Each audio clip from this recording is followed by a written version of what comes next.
Hey guys, so this is our next lesson in our flipped lesson series, and this one picks up from where we left off after talking about the urban game and watching our city in England grow from a small farming village to a much larger industrialized city. So this lesson focuses specifically on life in the city, and so this is going to talk about what living and working conditions were like in a city post-industrialization. So, without further ado, I'm going to go ahead and jump right in. So basically, in this lesson, or this set of pre-work, we're going to look at some key ideas, and we're going to talk about some document analysis. Okay, so we're going to look at some key ideas, and then we're going to look at some documents, and we're going to talk about how we're going to analyze them. Because in class, on Tuesday, January 14th, we're going to be doing a lot of document analysis, so it's important that you know how to do it. All right, so I'm going to go ahead, and I'm going to move to the key ideas. So these key ideas should not be new to you. So I'm looking at key idea 1 right now. All right, so we're up here. I'm gonna circle around it a little bit with my highlighter here. So as the Industrial Revolution progressed,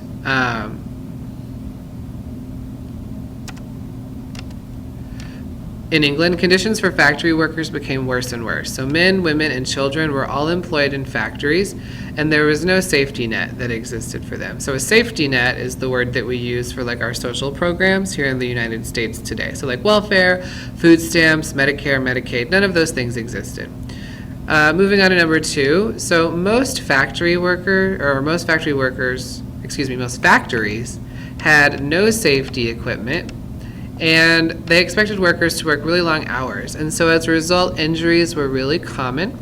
These injuries often made it impossible for a person to work. And if the case where they couldn't work, they were fired.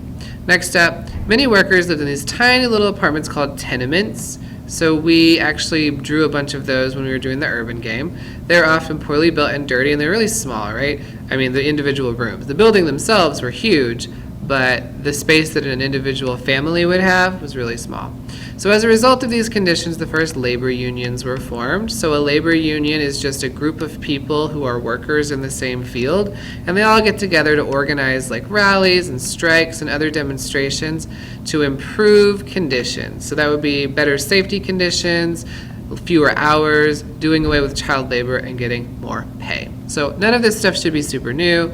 We talked about all of it during the urban game. So I'm going to go ahead and move on, and we're going to look at some document analysis. Any student attending 7th grade English tutorial should already be in the English classroom. Once again, if you're attending 7th grade English tutorials, you should be in the classroom at this time. Thank you. Sorry for the interruption there. All right, so I'm going to go ahead, and we're going to move on to the next slide, if I can remember how to operate this. There we go. Okay, next step. So this is a document that is one that we will look at tomorrow in class. So you can see it has the source listed here at the top, Robert Southey, English Romantic poet. And this is something that he wrote after visiting Manchester. So Manchester is a city in England. Okay, and he visited it in 1807. So if you remember from the urban game yesterday, we started around 1740, 1745, and we ran all the way up to 1850. So this is right in the middle of urbanization. So he says,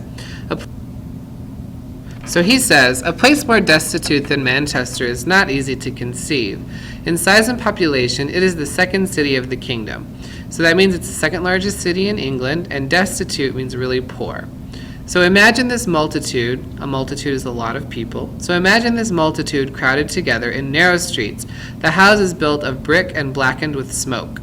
Frequent buildings among them as large as convents. So a convent, if you don't know, is a big church where a lot of nuns would live. So if you're Catholic, you have nuns, so a lot of nuns would live there.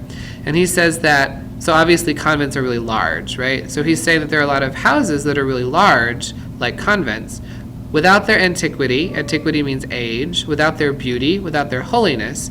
So basically he's saying there are a lot of really ugly buildings that are also really large, where you hear from within the everlasting din of machinery. So din means sound, where when the bell rings, it is to call the wretches to their work instead of their prayers. So he's essentially using a convent as a metaphor for a factory.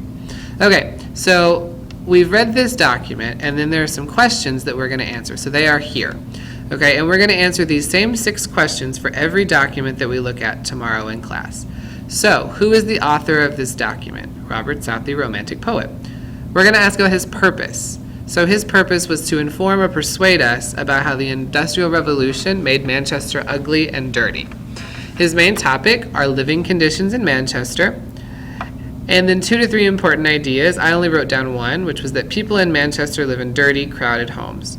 What are the two sides that are present in this document? So that would be like the two sides of the argument. So one side is that the Industrial Revolution had a positive effect, and the other is that the Industrial Revolution had a negative effect.